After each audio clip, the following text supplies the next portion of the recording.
We're sitting here in the offseason and we got top 10 quarterbacks and overhyped teams and dark horse teams and all that, and that's all great. But Tennessee's season next fall is going to come down to 3 games, and it always comes down to 3 games for Tennessee. How will the Vols perform against Florida, Georgia, and Alabama? It's going to make or break the season. That and so much more. It's your Thursday Locked On Vols.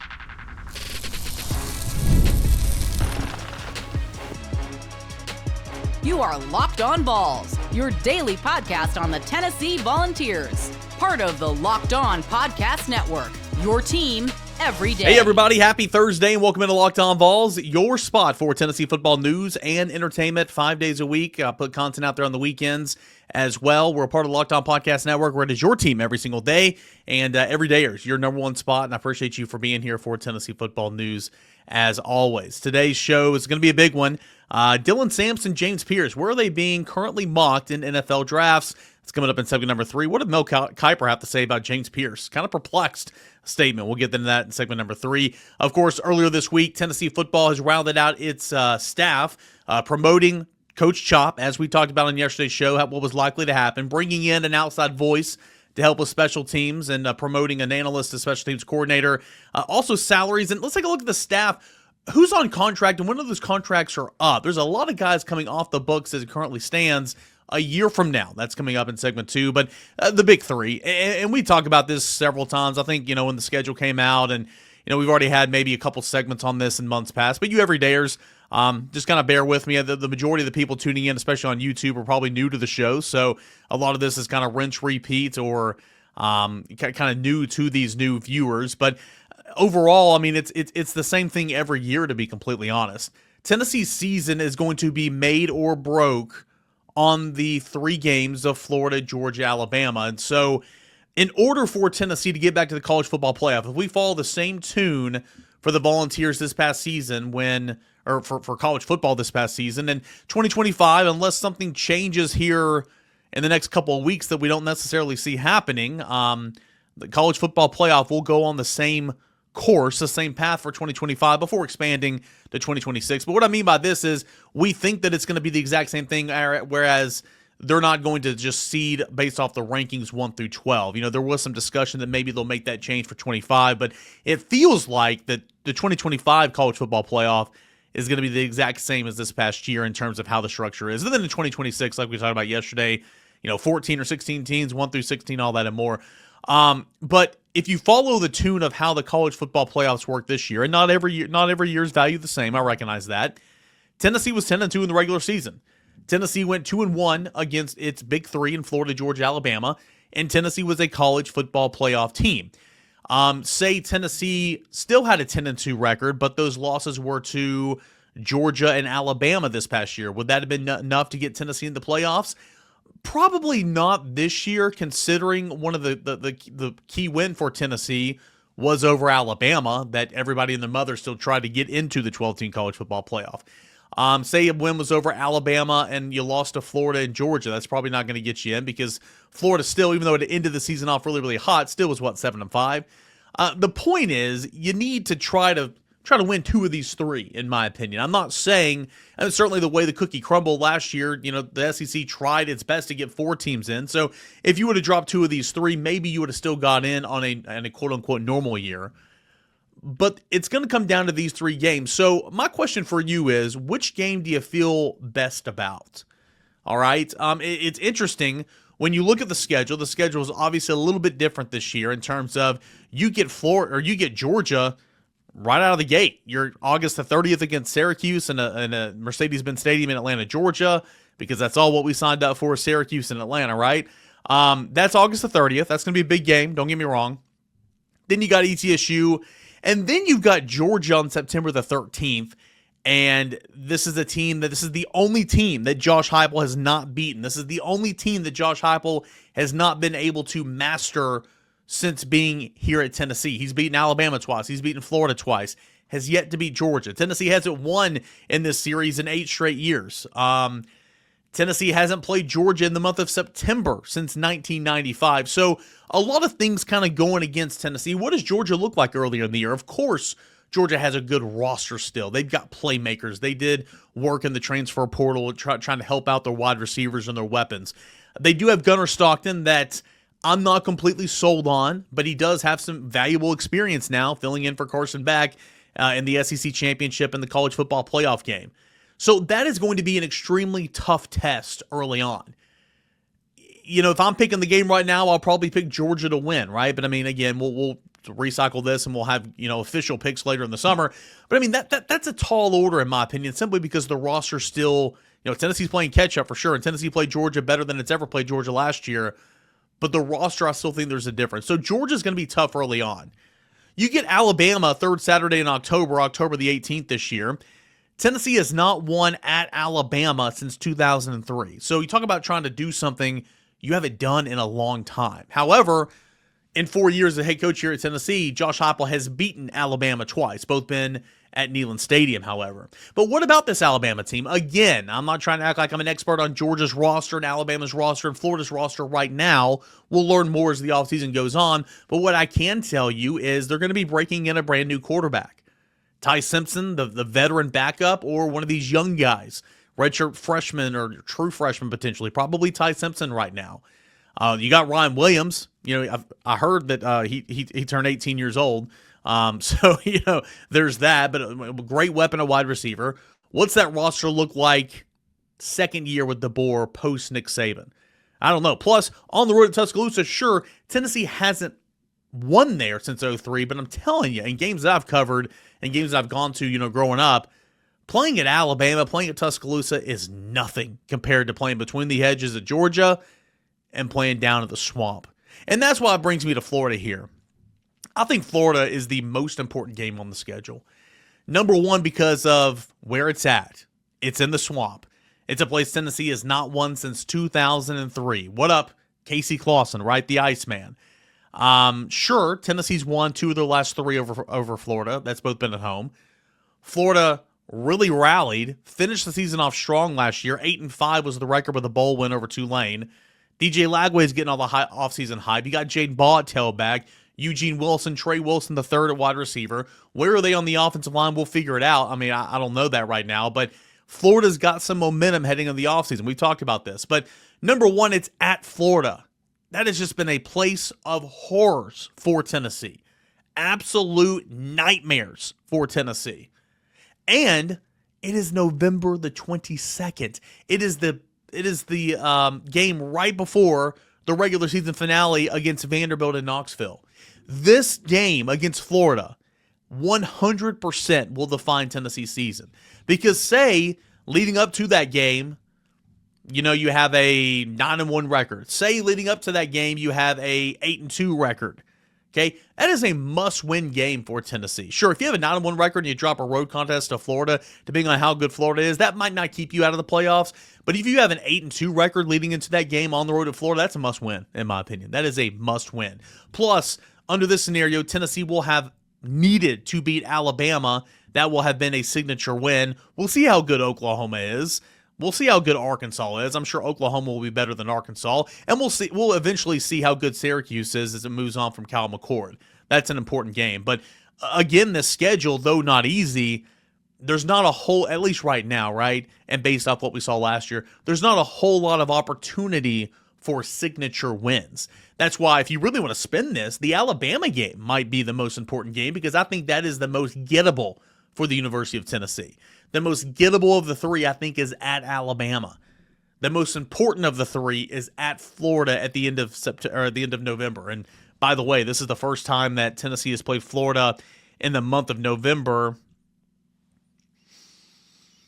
This will be the 4th time Tennessee's played Florida in the month of November. First time since 1954. They did play in December in 2001, if you remember, but this will be the first November meeting since 1954.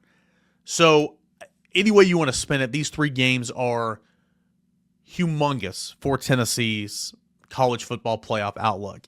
And I truly do believe Tennessee's roster, again, talked about it yesterday, not getting respect from the national media. Nobody's fallen in love with Tennessee this offseason like at points in time as they did the last 2 offseasons.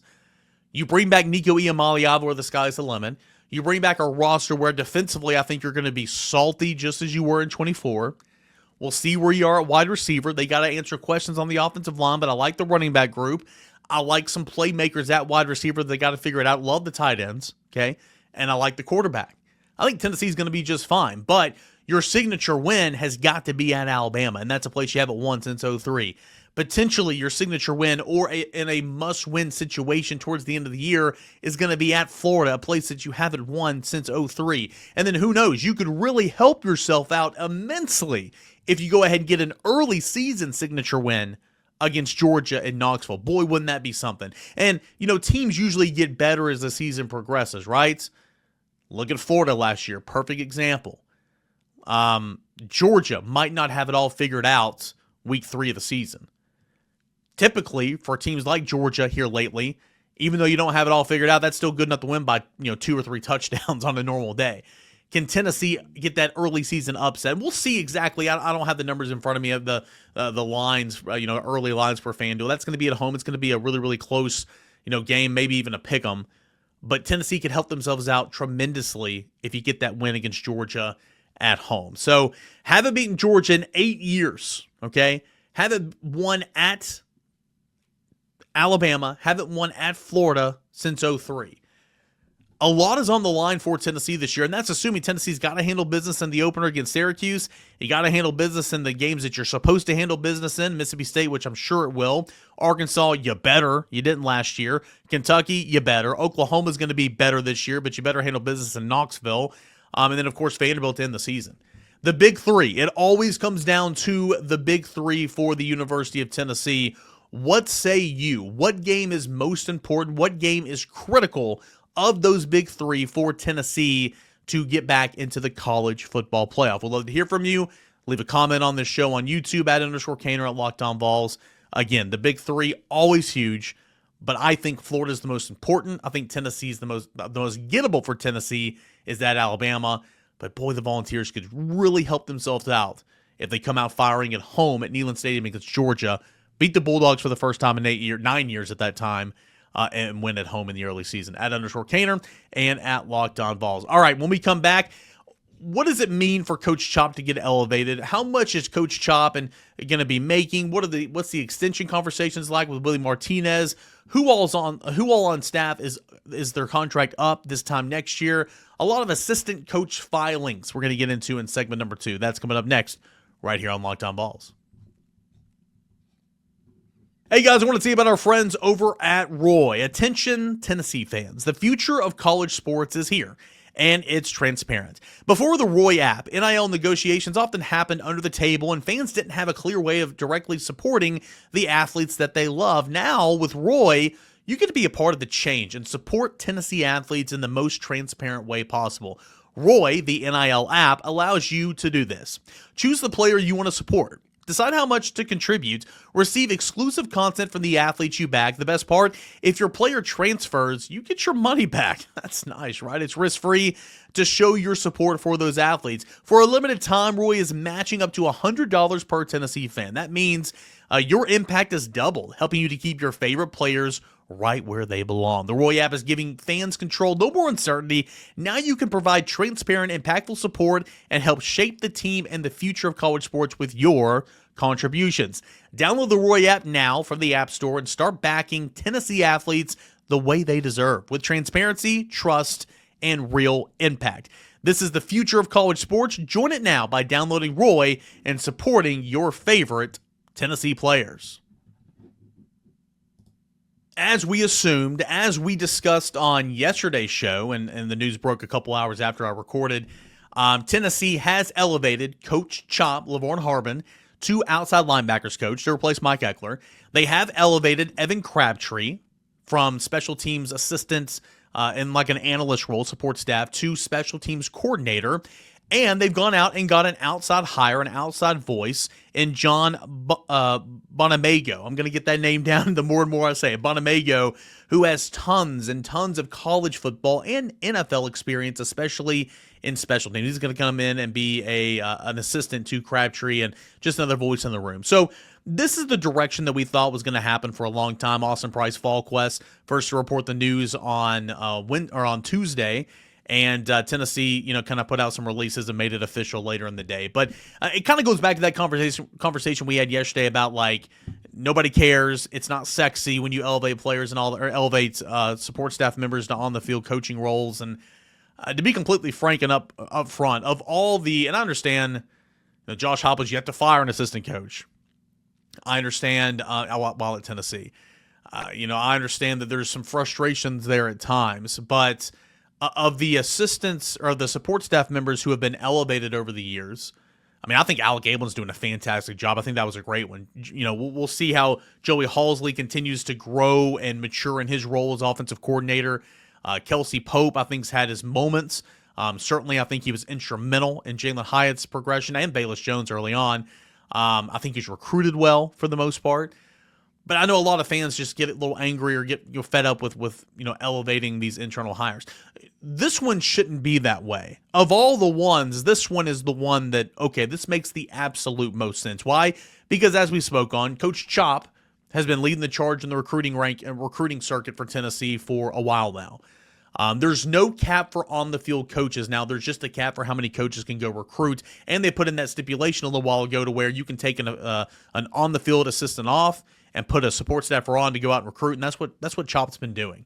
He's been instrumental in bringing guys to Tennessee, such as Marion Dye, who's going to be a freshman that I think is going to play for Tennessee this year. He was instrumental in James Pearce's progression. He's been coaching the Leos, if you will.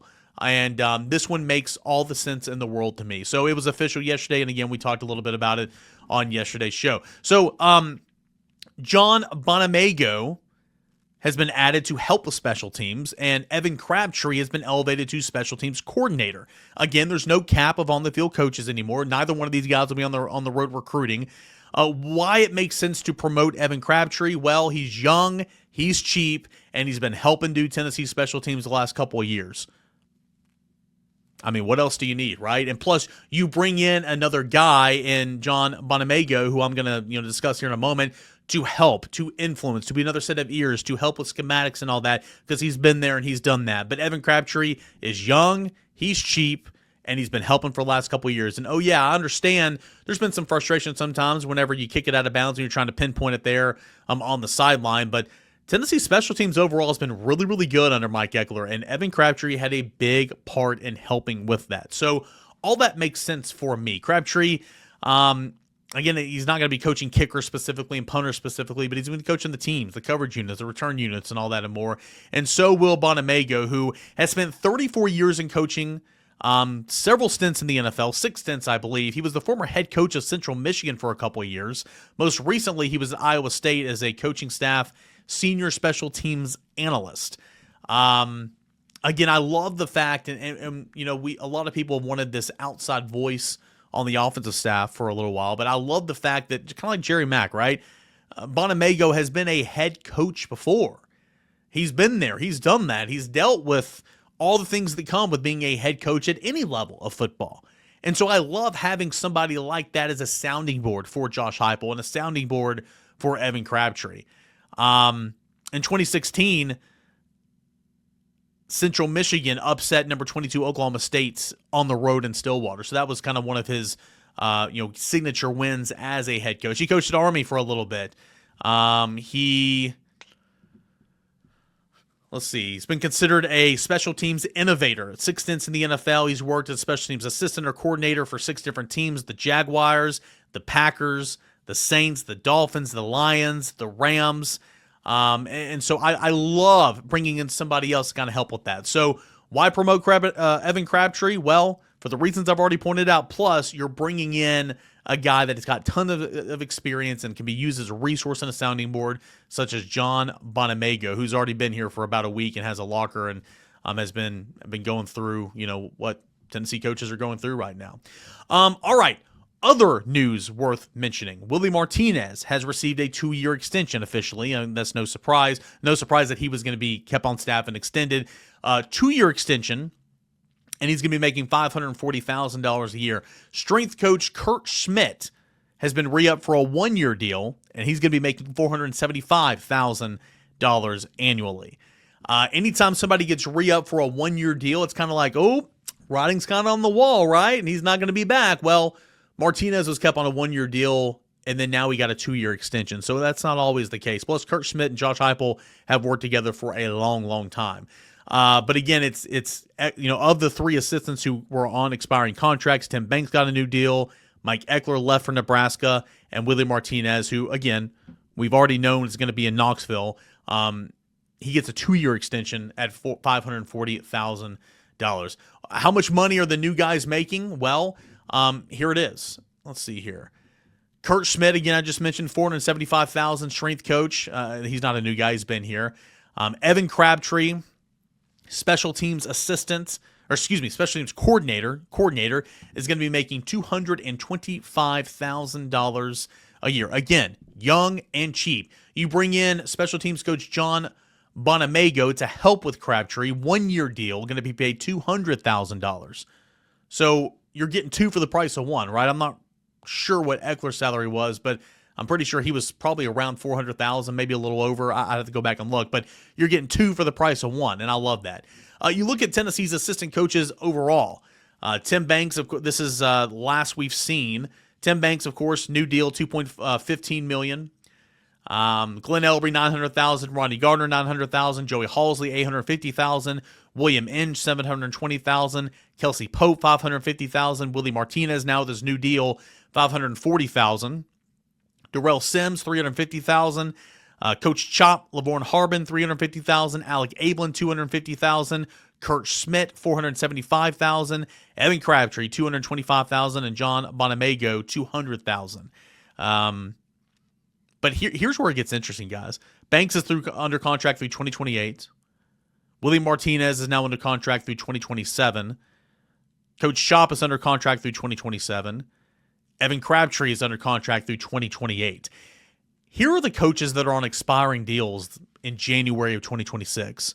Glenn Ellerby, Rodney Gardner, Joey Halsley, William Inge, Kelsey Pope, Darrell Sims, Alec Ablin, and then Kurt Schmidt again. So 7 of your assistant coaches, 8 if you count Kurt Schmidt, your strength and conditioning coach. So my question is, will Tennessee re-up some of those guys before the season? And if so, when are we going to hear about it? Because Tennessee moves at a snail's pace when discussing any type of contract extensions and finalization. So 7 assistant coaches, 8 if you count your strength coach Kurt Schmidt, will be done with their current deals at the end of January. So that is notable to me. They got to be working to get some new deals done just so that they're not going to have so much turnover this time next year. So that's something to pay attention to. But overall, I like Tennessee's assistant coaching pool. I know some fans don't like Glenn Ellerby. I know some fans don't like Kelsey Pope. I know some fans don't like Tim Banks. I know some fans don't like Willie Martinez. You're never going to like them all, right? And some fans think that they're overly criticized. Some fans think they're not criticized enough. But overall, I like a lot about this staff, but they've, especially on the offensive end, they've got to get back to being innovative. They've got to get back to being who they were the first couple of years of the system. They got to get back to hitting tempo in a big way, and they got to find the explosive play. So that's the charge for Josh Heupel this offseason, of course. James Pearce, Mel Kiper Jr. just doesn't get him, doesn't understand him. What did Mel Kiper Jr. actually say about James Pearce? Stay tuned. We'll hit some NFL mock draft nuggets on the other side on Dylan Sampson and James Pearce.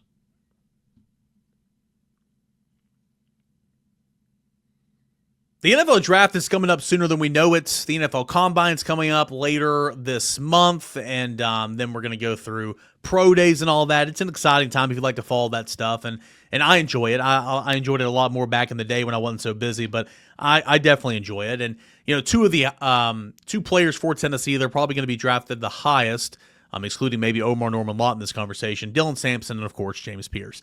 So you're starting to see some mock drafts and all that by different publications. I'm going to reference 3 here, actually, in Fox Sports, Pro Football Focus, and, of course, ESPN. And you're starting to see kind of what they view Tennessee's players as. Omar Norman Lott, I think a couple of weeks ago, ESPN had him as a second rounder. I'm not going to mention Omar Norman Lott in this conversation, but we're going to start with James Pearce, where I think he's kind of been all over the map. Pro Football Focus, who, remember, hyped up that hype train of James Pearce all last season, said that he would be their number 1 overall pick and all that and more. They have been and continue to be super high on James Pearce, that being Pro Football Focus. Pro Football Focus just recently, in their latest mock draft, has James Pearce as a top 10 pick. Okay, so that is one side of the extreme. The other side is ESPN 2 weeks ago had James Pearce, Mel Kiper did, as the number 29 overall pick, so just inside the first round, and as the number 4 outside linebacker.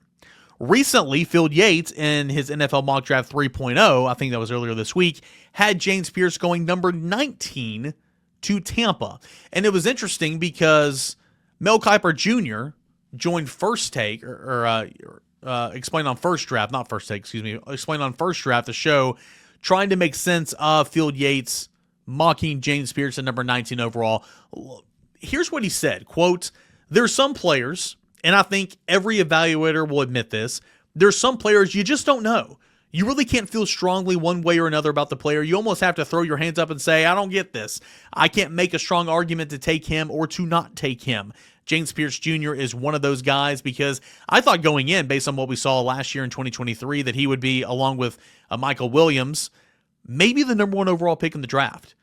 He goes on to say, at pass rusher, he's going to get a ton of sacks. Okay, he's going to be out there wreaking havoc. And when you turned it on, 27 wasn't always doing that. So to me, the flashes we saw this year, we did see some production. It wasn't like he didn't do anything. He did get after things. He was disruptive against the run. He did chase. He did hustle. But you didn't see what you thought you were going to see. We didn't get it on a week-to-week basis. And when that happens, you wonder, am I too low, too high? Or should I just say I don't understand this player at all? I'm not going to say, hey, whatever happens in the NFL is going to surprise me one way or the other. James Pearce Jr., I don't have a good handle on. One other one, quote, he'll be one of those handful of players I think we can all say we just don't get. We just don't understand. We can't really be confident. Hey, you can be confident and still be right or wrong. You can be wrong on that too. But James Pearce Jr., I've not really had a good grasp on of where he belongs in terms of first round of this draft. So Mel Kiper just doesn't know. He just doesn't know when it comes to James Pearce. And I agree with some of this stuff that he said. You see it in spurts. That was the same thing last year. Remember 3 sacks against Virginia in the season opener, 2 sacks against South Carolina. What was it? 3.5 sacks and a pick 6 or whatever it was against Iowa in the Citrus Bowl. I mean, it was in spurts last year too. I think for the most part, that's just a pass rusher, not just James Pearce. I think a lot of times you can say that about a lot of pass rushers, but there are some weeks where he's missing in action. There are some weeks where he is wreaking havoc. He's just not getting home. So Pro Football Focus still thinks James Pearce is a top 10 pick. Mel Kiper Jr. thinks that he's somewhere towards the back end of the first round. And Phil Yates thinks that he is at number 19 in his latest mock draft. So we will continue to monitor James Pearce and to see what they're saying about him leading up to the NFL draft. We'll see, obviously, what he does at the NFL Combine and his pro day. One other one I want to make mention here, last little point here on a Thursday show. Fox Sports views Dylan Sampson. It's not necessarily a mock draft, but they view Dylan Sampson as a second-round pick. The best case comp to Dylan Sampson is James Cook. Best fit, according to Fox Sports, for Dylan Sampson would be the Kansas City Chiefs. And I think if you're Dylan Sampson, you're saying, okay, sign me up. Yes, send me there. I recognize you just lost in the Super Bowl, but what a situation to be in with Andy Reid, right? They do need to rebuild that offensive line. I recognize that. But here's what Fox Sports has to say about Dylan Sampson. Quote, in today's era of NIL deals and marketing, it's surprising that Sampson didn't land an endorsement from Maytag or General Electric washing machines, as he possesses the elite spin cycle of this year's stellar running back class. He capitalized on a breakout 2024 campaign to head to the NFL early, leading the SEC with 1,491 rushing yards and 22 touchdowns last season. Before that, he showed plenty of big play flair with a stellar 6.1 yard per carry and 13 rushing touchdowns in limited duty over his first 2 seasons. Sampson lacks the bulk of most of the other runners on this list, but he is so slippery and he gets through the hole, leaving would-be tacklers frustrated with impressive jump cuts and a full 360-degree spins off contact. He might never prove to be a true bell cow in the pros, but his big play potential could be the perfect finishing touch to an offense needing just a little bit more firepower. I love that. A lot of good things on Dylan Sampson. Fox Sports high on Dylan Sampson. Again, believes he's going to be a second-round pick. They have him on the list of their running back list. Remember, this is an extremely deep running back class. Fox Sports has Dylan Sampson as the number 6 running back projected in the second round. They have Travion Henderson of Ohio State as a second-round pick. Number 5 on their list, they have Quinshon Judkins of Ohio State, second round. Number 4 on their list, they have Caleb Johnson of Iowa as a top 50 prospect, number 3 on their list. They have Omarion Hampton of North Carolina as a top 50 player, number 2 on their list. And their number 1 running back in the draft and a top 10 pick, Ashton Genty of Boise State, coming in at number 1 on the list. So I'm intrigued to kind of see who values Dylan Sampson more. But I thought this breakdown of Fox Sports is really interesting, especially the last little bit they said on Sampson. He may never prove to be a true bell cow in the pros, but his big play potential could be the perfect finishing touch to an offense needing just a little bit more firepower.